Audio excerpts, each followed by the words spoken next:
A castle is a type of fortified structure built during the Middle Ages, predominantly by the nobility or royalty, and by military orders.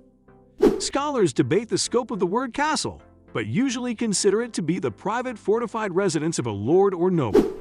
This is distinct from a palace, which is not fortified, from a fortress, which was not always a residence for royalty or nobility, from a pleasance, which was a walled-in residence for nobility, but not adequately fortified, and from a fortified settlement, which was a public offense, though there are many similarities among these types of construction. The use of the term has varied over time and has been applied to structures as diverse as hill forts and country houses. Castles that have stood for hundreds of years are at risk of being damaged by climate change, conservation charity English Heritage warns.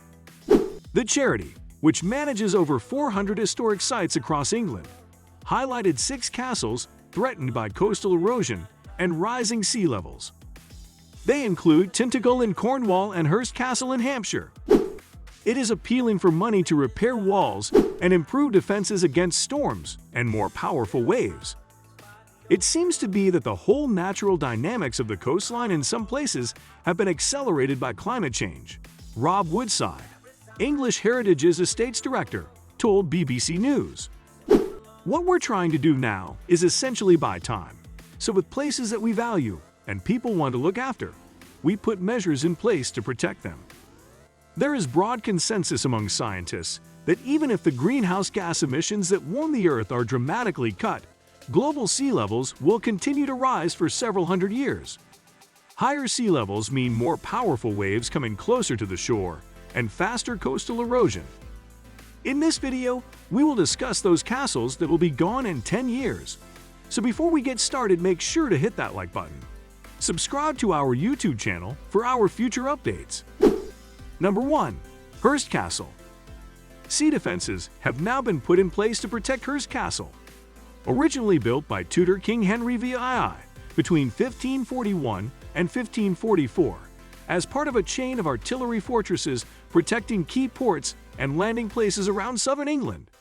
The castle guarded the Needles Passage leading to the Solent, the port of Southampton, and the growing naval base at Portsmouth. Hurst was also occasionally used as a prison, most famously when Charles I was held captive here in 1648.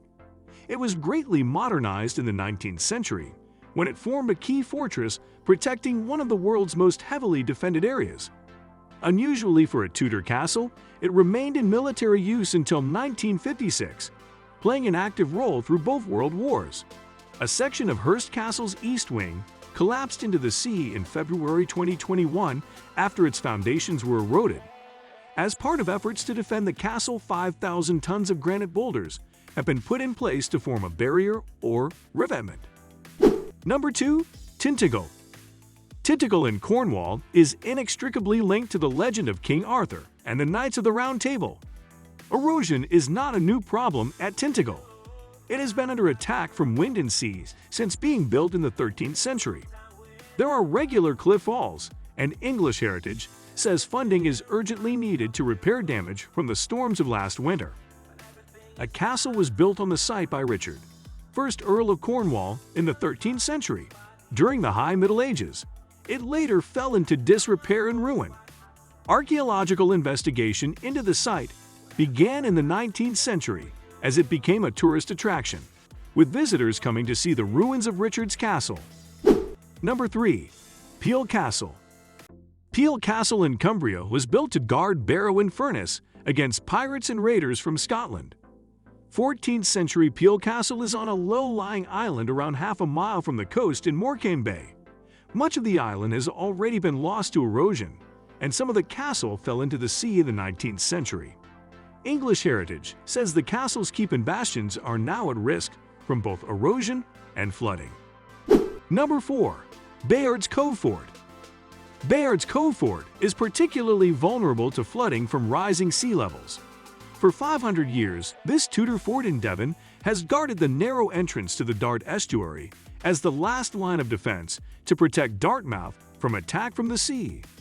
The heritage body described the rate of land lost over the last few years as alarming, warning that sea levels are now rising at their fastest rate for nearly 3 millennia. The charity has now launched a multi-million-pound fundraising appeal to fund works to halt the damage to the sites it manages. Number 5. Garrison Walls. The Isles of Scilly were recognized as a possible base for attacks on shipping from the 1550s onwards, but during much of the reign of Queen Elizabeth I, 1558 to 1603, the island's defenses were neglected.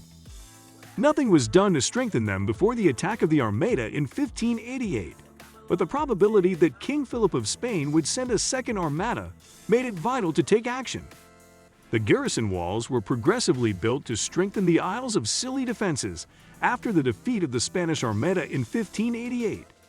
The shape of the garrison walls creates pinch points or armpits, where the tide focuses. English Heritage says these sections are extremely vulnerable to erosion and will be breached in the coming years if not protected. Number 6. Calshot Castle. Calshot Castle was built by Henry VII to defend the approach to Southampton. Calshot Castle sits on a vulnerable short spit of land in the River Solent.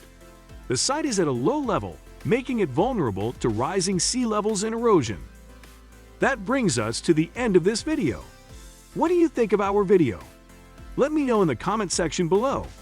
If you enjoyed the video, make sure to hit that like button. Subscribe to our YouTube channel for our future updates. Thank you for watching.